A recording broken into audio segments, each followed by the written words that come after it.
ఒకప్పుడు ఆయిల్ కంపెనీలన్నీ కూడా అడుగులు వేస్తా వచ్చినాయి.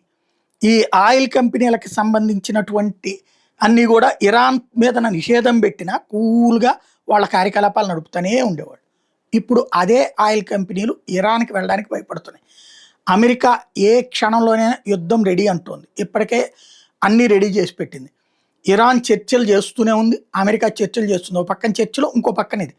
ఇది బెదిరింపు ద్వారా దారికి తేవడమా లేకపోతే రియల్ యుద్ధమా తెలీదు. కానీ పెను యుద్ధ సవాళ్ళైతే ఎదురవుతున్నాయి.